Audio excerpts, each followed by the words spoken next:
Hi everyone, I'm Macy Skiles. I teach art in the Hempfield School District, currently kindergarten through 6th grade, and I also teach a group of life skills students. I'm also the assistant director for our dance theater program at the high school level in the district.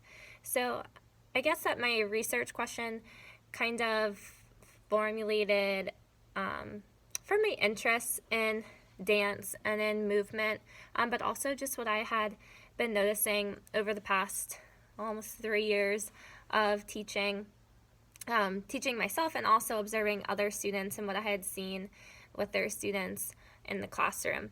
And what I had noticed a lot is just our innate need to move as human beings, and especially with little ones, and how they're always fidgeting and moving about, moving their legs, moving their arms, moving their hands. And when you watch a classroom, it's not uncommon to see the vast movement that's happening all over, and not necessarily movement that's directed by a teacher, but just movement of students and how they're discovering their world with their physical bodies. You often notice kids that are turning around in their seats as they're listening to their teacher. I often see, especially the younger kids, they'll kind of just be laying on the floor and their legs are stomping about.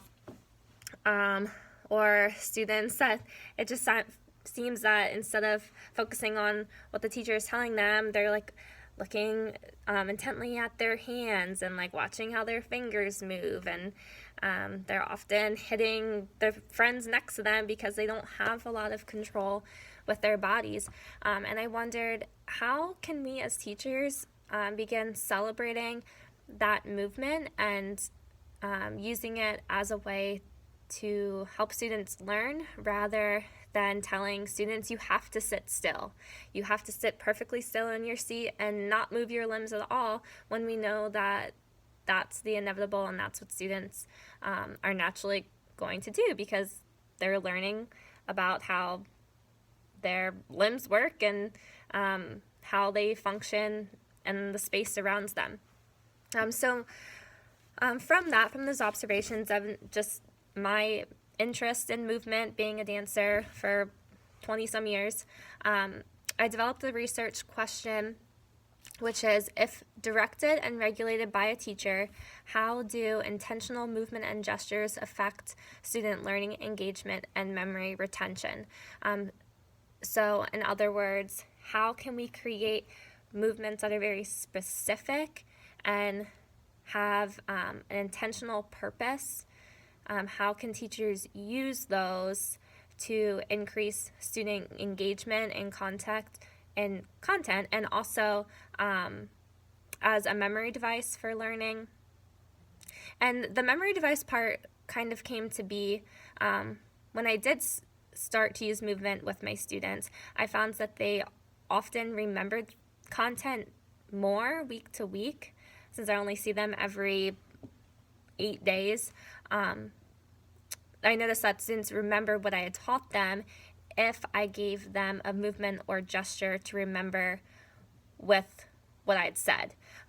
So, for example, in kindergarten the other day, we were learning about Pierre Mondrian, and instead of just saying his name and having the students repeat it once and being done with it, students now, even they'll be walking through the halls and walk by my room, and they'll say, "Are we going to learn about Pierre Mondrian again this week?" Because when I told them his name, I said, "Today we're learning about Pierre Mondrian," and I had them do that motion as they said the words, and now they go home and they tell their parents and they tell their teacher and they say Pierre Mondrian, and they always say his name while moving their arm like that.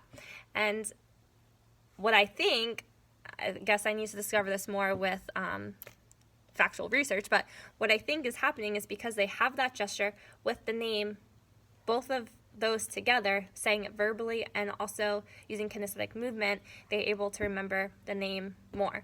I also tried, one time I was talking about artist Jim Henson, and instead of just having students remember his name verbally, I started putting movements to syllables. So Jim could be a snap, Henson two stomps. And so we would say Jim Henson. And because students were putting that motion with what they were saying verbally, it was more likely that they were going to remember it week to week. Or even I have students that remember his name now 2 years later because they remember the motion that went along with its name. So then again, my research question is, how do we use those intentional movements to increase student engagement, because they're using their bodies, they're more engaged with what is being said, and also increase their memory retention?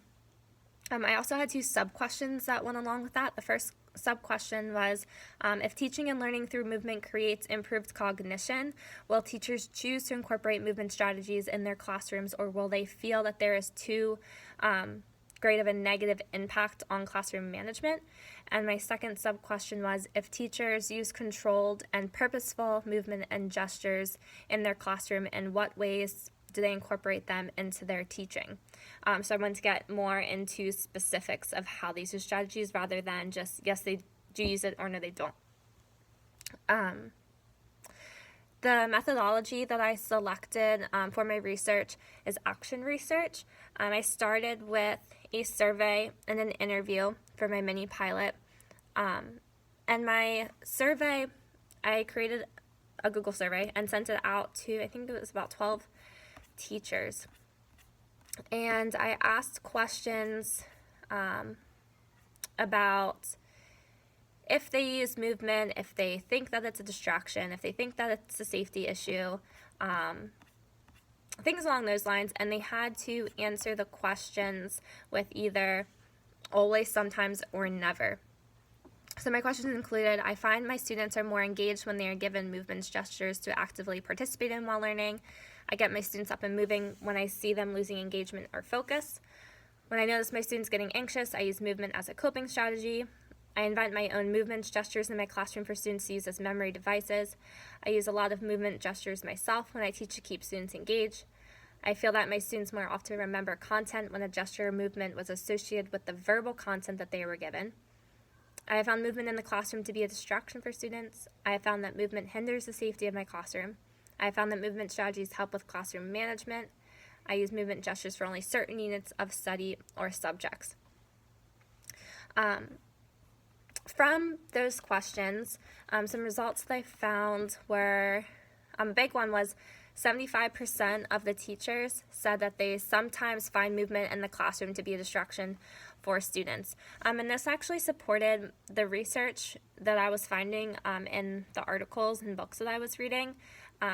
A lot of the articles and books said that they had found that movement is necessary in classroom, that kinesthetic learning does improve student memory retention, helps with student cognition, and does help with student engagement. They found that students are more engaged when kinesthetic movement is used. However, the article said that they found that though that's true, or they're finding it to be true, teachers are saying that they don't feel comfortable incorporating a lot of movement into their classrooms because they find it to be either a distraction or a safety issue.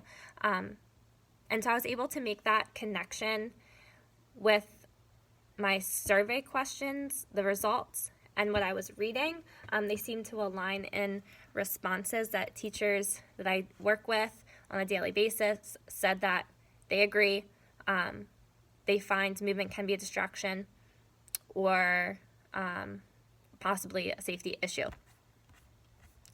I also found on the survey that 83% of teachers said that movement strategies help with classroom management. So I feel like I need to get more specific responses from teachers, because they're saying they find it to be a distraction, but they also find it to be a good classroom management tool. So it was kind of interesting. But a lot of teachers said that they find movement and gestures are most helpful to them for only certain subjects, but not others. So I find that I need, again, interview or observation to get more specific details on what subjects they find kinesthetic learning to be more applicable or just work out better. They also said that they do agree 66.7% of teachers find that students are more often remember content when a gesture or movement was associated with the verbal content that was given. So if teachers were using movement or they had students using movement and gestures, they were able to create that link with what was verbally being said, and students were more likely to remember the content when movement was used. So that also aligned with what I had been finding in my research articles. After I did the survey, I decided to conduct an interview. I felt that the survey was helpful, more so in getting my feet wet in the research process and narrowing my focus maybe on what questions I had to ask to get more specific results. So then I developed 3 interview questions. The first was, do you feel that direct movement is a distraction in your classroom, and if so, how? The second was, what intentional movements or gestures do you use along with verbal content to better engage student listeners? And the third was, do you find that when students are given the ability to use movement while learning, that they are more likely to remember the content taught? If so, do you have an example of when you felt this to be true? I decided to interview teachers in different settings because I felt that that might give me a more well-rounded look at if movement seems to work better in different settings, or it's just something that comes naturally to certain subjects over others. So I interviewed some classroom teachers at the elementary level and also a library teacher and a couple of art teachers. And they all said that they do use movement, but only some of the time. So only with certain content areas. So the art teacher said that it does come pretty naturally to use movement a lot in art, especially when they teach things like, they gave the example of when they teach perspective, to have students physically learn about how perspective works by showing it with their bodies and standing different areas in their classroom versus just the teacher telling them about it, that students were able to better understand what perspective looks like and how it works. Whereas a classroom teacher said that they don't really use movement when they teach reading and writing, but they find that they use movement a lot when they teach science, just because of the nature of what they teach in science, that they're able to demonstrate that content area. It just came more naturally to them in that setting. All of the teachers said in all settings that yes, movement did help with memory retention. They found that students were more likely to remember what they were taught when movement was involved. But they also, a lot of the examples they gave me said that when, one example was teaching about the states, and they had movement and also song that went with it, and they said that students remember those songs and motions years later. But then that makes me think, okay, well, was it the movement that helps them remember, or was it that it was to a catchy song? So maybe it had parts to do with the memory retention, but maybe not all of it. So that's something that now I know I need to maybe observe more of, or needs to be a part of some of my sub-questions, because maybe a song or the inflection in someone's voice helps students to remember something better, and the motion doesn't have 100% to do with it. Oh, my lights just went off. Sorry, my lights are motion censored. All right, so let's see. Key articles that informed my research. I found a lot of articles that were helpful and kind of all supported each other in how they talked about the kinesthetic classroom, but two that I found really helpful, and they're both are by author Mike Kozala, are Training in Motion, How to Use Movement to Create Engaging and Effective Learning, and this one really I found helpful, the Kinesthetic Classroom, Teaching and Learning Through Movement. And what I liked about this research was that it started by explaining the connection between the brain and movement, and how we function as humans, and think, and how the movement has purposes that connect with the brain. So how movement can prepare the brain for learning, how movement helps to provide the brain with breaks. We have brain breaks in schools, and that helps with the lack of oxygen that starts to happen if students are sitting for a long amount of time, and how getting up and moving physically can get that oxygen flowing again and help students to be better engaged and remember the content that's being taught. How it supports exercise and fitness. Movement can develop class cohesion. Students are working with peers more often when movement is used.